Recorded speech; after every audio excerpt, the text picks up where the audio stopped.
Jeff Parles is here, producer number 8, producer number 5, who also hosts Bet Center on the weekends on Saturday, 4 hours, 4, with Ben Wilson doing college football.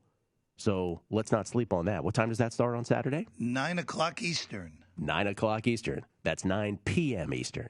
That is correct. Let's make sure we know that, too. Okay, so last night, primetime action. I do this other show here on the network.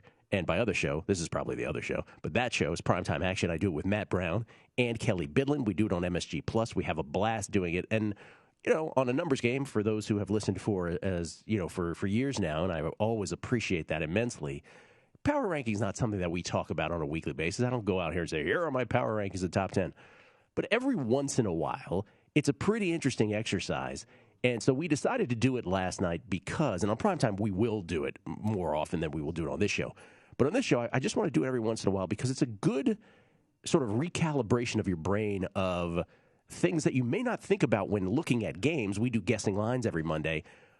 But maybe if you think of the context of power rankings, maybe it will inform that. Maybe, quite frankly, it will inform some of your survivor plays down the stretch. You're like, oh, I should really use this team at some point, that kind of thing. And it was, let me just caveat the whole thing before we get into it, Jeff, by saying this.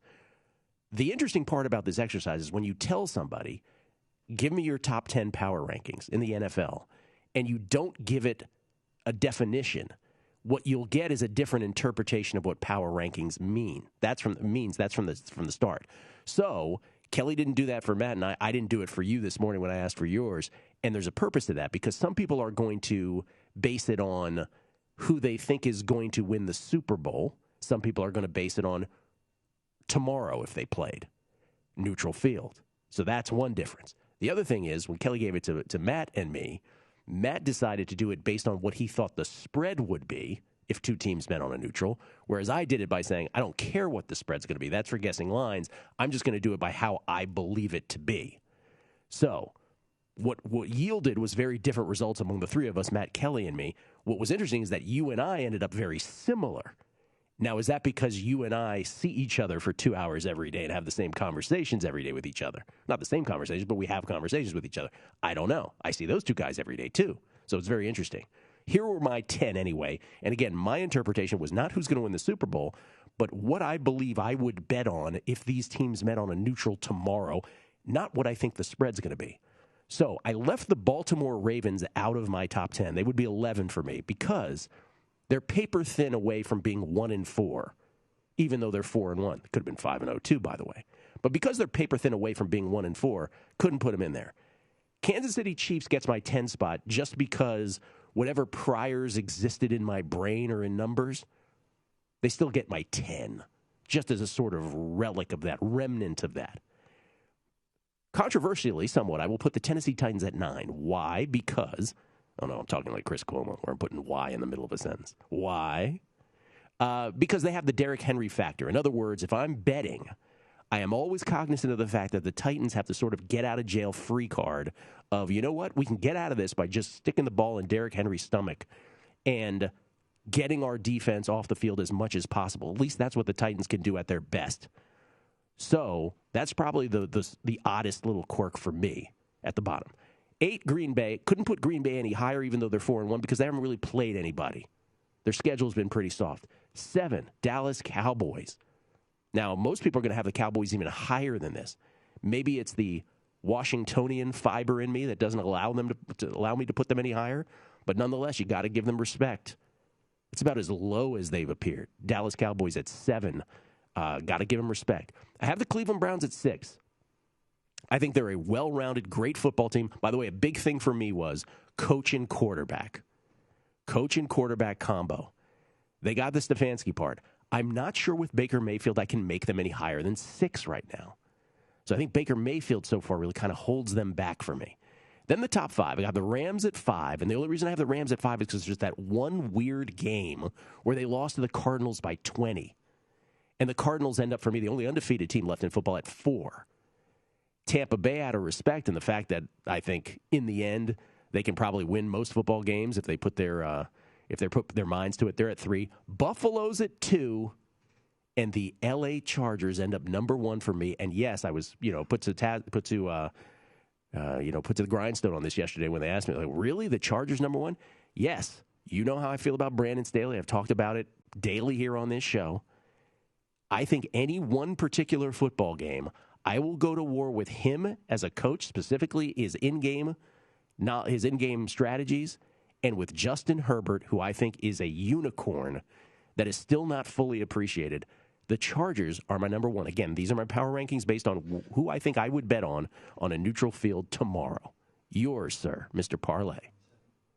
Well, if you'll see mine in the second here, Gill, we have the same number one. We both have the Chargers. I love it. And you look at number one and number two. This was a little bit of a debate in my brain this morning between the Chargers and Buffalo. But it comes down to one thing. I trust Justin Herbert a lot more than I trust Josh Allen still. Because there is something in my brain that cannot get over the fact of what Josh Allen was when he came into the league. And there are still moments, including like we saw against Pittsburgh, where if Allen doesn't have it, this offense falls apart. Collapses, yes. And the Chargers have both dimensions offensively. Thank you, Austin Eckler. Great player that doesn't get to do that he deserves. Herbert is already a top 3, top 4 quarterback in this league. And I do think there is a coaching advantage with Staley over McDermott. Now, it is very early in Staley's career. Things can flip. There will be a game where the fourth down luck isn't there and the Chargers go 0 for 3 and they lose because of it, and people will lose their minds. In the long run, it's going to be closer to what we've seen so far than an 0 for 3. Let me just interrupt you by saying Matt had Buffalo number one. Kelly had Arizona number one. Drew Dinsick, who we had on the show last night, who's always a game to come on, he had Tampa Bay still as number one because his priors affected it as well. He also had Kansas City number 3. Go ahead. I'm sorry. The only one that I did not like of those number ones is Kelly's. Sorry, Kelly. Arizona, even though they're the last undefeated, they're not number one. They were the only reason I have them as high as I do. I have them in at number 4. Ours are unbelievably similar. Yeah, yours and mine. Pretty similar. The biggest difference is I have Baltimore in the top 10 and you did not. And people should know you made yours without knowing mine. I had no idea. Yeah. I intentionally told you, hey, don't send me yours for the next 10 minutes while I figure this out. But Tampa's at 3 for me. Or excuse me, Tampa's at 6. I'm looking at yours. Dallas is at 3 for me. Even though Tampa beat Dallas, Dallas has shown me more these last few weeks than Tampa. And Dallas's defense is much better than people realize. It's still oh my goodness, that's the worst defense we ever saw last year. That defense forces turnovers. That defense is much better, and they pressure the passer much better than they did a year ago. Arizona's at 4 on virtue of beating the Rams. The Rams are 5 on virtue of beating Tampa. That's the strangest result in all of this, right? Like, you can't ignore that result. And, Gil, if you said Tampa was 4, Cardinals were 5, Rams were 6, any order? Yeah. And I'll throw Dallas in there, too? Yeah. Any of the 3 through 6 who told me that those teams are 3 through 6 in any order? No argument for me whatsoever. They're very similar. Cleveland at number 7, I just like them more than I like Baltimore. Baltimore, very smoke and mirrors to get to the 4-1, even though I think Lamar Jackson is the best he has ever been, including the NFL MVP year 2 years ago. I just hate Baltimore's defense. I think at some point that defense is going to cost them. Green Bay at 9, just on the virtue of their 4-1, and Aaron Rodgers is still Aaron Rodgers. Yep. And Kansas City's at 10 because there was no one else left for me to put in the top 10.